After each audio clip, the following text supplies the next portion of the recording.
Hello, everyone. Please keep supporting Gene Valentino's Truth Podcast. We need our voice to get out there far and wide and help save our country. Issues that dominate America. This is State of the Nation on today's News Talk Radio, TNT. All right, well, welcome back to State of the Nation. It's a brand new year, and we're very happy to welcome a close friend of the program's, Gene Valentino. Gene, of course, is a GOP political strategist and insider. He's a host of the Grassroots Truthcast podcast, and he comes to us from the Sunshine State, the free state of Florida. Gene Valentino, hello, sir. How are you? It's great to see you. Happy New Year, buddy. The free state, gentlemen. Yes. It's good to have you back with us, Gene. Hopefully you had a big New Year's Eve and you're ready to roll. Are you feeling optimistic about the new year? Boy, I'll tell you what, I'm getting ready for showtime here with you guys moments ago. I see this Ms. Claudine Gay, president of Harvard, just resigning. I'm sure you picked up on it. I see a lot of interesting developments kicking in that I think we can share.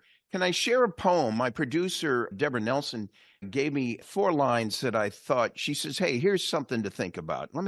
I won't take credit for it. Here's her topic. Strong men make good times. Good times make weak men. Weak men make hard times. And hard times make strong men. So I think we're almost coming full circle. If weak men have made hard times recently, let it be that strong men bring back good times. And that's my wish for 2024. Well, I well think said. We can concur with that. Yeah. We've definitely hit the apex of the pendulum swing there. God, I hope, Gene, I hope we've hit the apex of that pendulum swing, because if it goes any more weak sauce, it's just going to get harder. And now really is the time. You know, that's a famous quote. I'm glad you brought it up. It's one of my favorites. And I sure hope that we're there. Let's start 2024 off in that way. Amen, Bryan. I agree with you. Yeah, we need, I think if we sit back and just reflect for a bit, we see weak leadership. Oh, we can jab at Trump and Biden, but I'm more concerned about it transcending down to the local level. We need strong leadership at all levels of government, and we've got to stop lowering the standards. This Claudine Gay issue in Harvard is but one example of the lowering of standards that we've tolerated that have made us weaker. And frankly, you know, I've said this to both of you. I'm concerned, gentlemen, that our weakness is being telegraphed to China and to Putin and others, and that they're taking advantage of us in ways we cannot even comprehend. I think while we look at what they're doing abroad, I think their strategy may be working this time. If we we've got to do something before the election, gentlemen. We cannot wait for 2024's election. Not at 300,000 people coming in the month of December. And it may be worse than that because they stopped counting. We're invaded. This is a national crisis. Would someone get off their butts and realize how serious this is? We've got to protect this nation long before a president is chosen in November. Yeah. And I agree with you completely on that, Gene. And I think that, you know, the one thing that I think that we've all been kind of stumbling around in a daze for the last couple of years, ever since Biden got into office, there's been a lot of apathy on the ground. People just throwing their hands up and say, well, screw it, my vote doesn't mean anything. It's time to let go of that apathy and get heavily involved to the extent that each of us can. And I agree, it has to happen before the election. My fear is that what's going down at the southern border, which you bring up, it's going to take a crisis. It's going to take a big Black Swan event before people say, hey, wait a minute. This happened for a reason. We know why it's happening. We know who did it. Time to take action. But I pray God we avoid that Black Swan. But what do you think about that, Gene? Are we in for a world of hurt before it gets better? I've always believed in the notion failure to defend the rights of others may someday result in your rights and my rights not being defended. We've worked so hard at defending other nations and other rights and privileges of all sorts of groups and classes and religions from around the world. But time out, guys. I want to see the rest of the world start supporting us. I want to see the nations say, hey, if they're going to stream over your border, hey, EU, hey, Western Europe, you're about to see an invasion of Muslims and other Shiites that have it in their religious doctrines to kill you. And you're allowing them in thinking it's okay. Now, how many have crossed over the Mexican border? It's now hundreds of thousands. It's over 200,000 that they cannot account for. And at least 127,000 of them are on a terrorist watch list.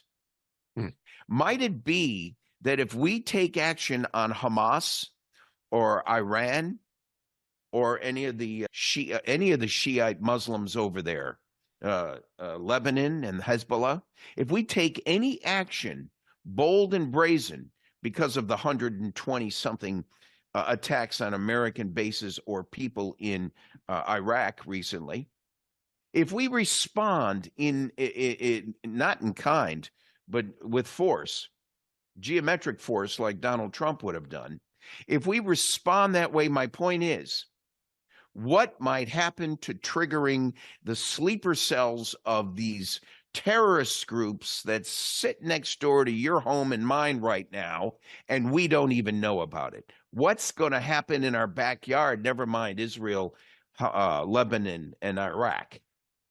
Yeah. It's a good point. In other words, what's the green light? Yeah, and where does this stop? Because I was asked on a live stream this weekend or for a prediction for this year, and I said this is sort of not a prediction. I said you're going to see more than 100,000 people dead of fentanyl in America. And it's are you kidding me? Like, we're well beyond. Like, I take your point, but we already have a terrorist invasion here, except our media likes to call it a cartel and our government likes to enable it. And it's led to 100,000 dead people annually. And that will be the trend until this stops. So it's like, even without that extreme geopolitical factor that you're highlighting here, we're already losing orders of magnitude more people than we have in 9/11. Any war. Name your attack or your war. It's crazy. There's in the program of Alcoholics Anonymous, there's a comment that they used. Sometimes it has to get worse before it gets better. And I fear that for us in America now. I fear that it's going to have to get worse before it gets better, because America should be smarter than this.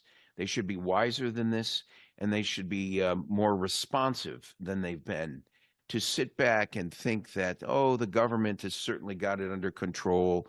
I've got family relatives who get all upset with me because they think I'm making something of nothing. We'll see what happens. I pray that they're right and I'm wrong. But I fear that there's going to be sleeper attacks in this nation in 2024 that we cannot predict or characterize. We certainly can't. We're certainly not searching for them when you've got the border patrol folks being pulled off the line to even identify and measure what's coming over the line, and trying to identify terroristic behavior versus just an indigent that wants to come over and truly enjoy the American way of life. They're laughing at us, gentlemen. They're coming over the line. What other nation tolerates 300,000 illegals per month coming over? Yeah, 20-something Americans injured over in Iraq, and we sit there and do nothing? Are you kidding me? When do we someone going to strap on a set of balls and do something? Because they're certainly allowing for the takedown of America. And this here is America and Israel, which we stand shoulder to shoulder with right now. It could have been Ukraine, but I'm scratching my head on Ukraine saying, hey, where's all that money? Yeah. How much of it Good ended up point. back in Biden's pocket? And Probably where, a good or any chunk other of it. politician? Pardon me? Yeah. So probably a good chunk of it. I think the Ukrainian war, I've done a complete 180 on that war. I started out, my mind was, well, what the hell? Putin invaded Ukraine. We need to defend them. And then all of a sudden it became pretty quickly, it became abundantly clear that this was a war of cover up, and this was a war of probably slush funds for the DNC, quite frankly. But Gene, you bring up a point about this southern border that I think that you're right. I think it might have to get worse before it gets better. I think they are laughing at us overseas. And the thing that makes it all the more troubling is that it seems quite intentional. It seems quite intentional. Here we have the Houthis out of Yemen firing missiles as fast as they can manufacture them or have them delivered from Iran. And we basically just, you're allowed to shoot them down, but you can't go after the source of where they're coming from. That's one of their rules of engagement. You can shoot down the missile, but you can't shoot the people that are firing the missile. I mean, it's insanity. It's insanity. And the question is, Steve, it's intentional, but by whom? It's intentional by them, certainly. But might it be intentional by this administration, Joe Biden, and the rest of the clan? You cannot tell me that they, even if Joe Biden has lost his mind, the staff around him must see 300,000+ people coming in this month. To think that you're going to walk the halls of the White House or Congress and take that as normal is, to me, treason. You're allowing the takeover of America to occur, the takedown of America to occur. Socialistic, communistic regimes are at our doorstep, and we must. You can't take up arms and start shooting anybody if you don't see the enemy. Bryan brought it up perfectly. Why worry about guns when you got fentanyl being ingested by who knows how many? Yeah, or how many? How about a terrorist strategy to take down a whole city of Americans by the dissemination of this illegal drug, which they claim they've only captured a fraction of it? Yeah. Would someone wake up and get on board and save this nation? Yeah, and it's a poisoning, Gene, because so many people that are dying from it are not drug users. We've got babies crawling over the dust of it in daycare centers. We've got cops keeling over dead after putting their hand in someone's pocket while they're frisking him. I mean, we've got kids and people of all different ages ordering Ambien and what they think are, no big deal pharmaceuticals from illicit Instagram accounts and Snapchat accounts, and then end up dying when they're just trying to get some sleep or do some homework. I mean, this is chemical warfare that we're under here. And, with regards to terrorist attacks at this point, I would argue that a government that has set up this environment that is allowing for this over multiple administrations, save maybe aspects of Donald Trump's administration, how will we even be able to trust them if a Black Swan event does happen, that they're not in on it, that they're not part of it, that it's not a false flag? I mean, it's going to be, I dread this. I don't want this in 2024. Nobody should want this, and everybody should be aware that a government that would leave us vulnerable like this and let 100,000 of us die in chemical warfare from what they call a cartel, which should aptly be called a terrorist organization, you really got to wonder how we're going to, as a nation, Gene, analyze whatever terrible event could or maybe will happen. I nominate Bryan to Mayorkas's position after we get him impeached. From your lips, Bryan, to God's ears. I think there's nothing more to say. You just said it. It's an easy job. You just close the thing, right? Yeah, I think now America, no matter what side of the political fence you're on, close the goddamn border, would you please? Close the border. Hello, can anybody hear us? I think they can. I think they can hear, Gene, and that kind of there's the rub, isn't it? You said you're not sure that Biden's in control. Well, I would say this. I would postulate, and I would probably bet my last dollar on it. This man is so compromised. There's so much dirt on the Biden entire international family of grift that he dare not do anything that's gonna upset the money train that is coming from China, that is coming from the cartels. He dare not, or else who knows? Maybe somebody in Beijing may release a very embarrassing dossier. And then I think that Martha's Vineyard, the Obama clan in Martha's Vineyard, I think is probably running things from there.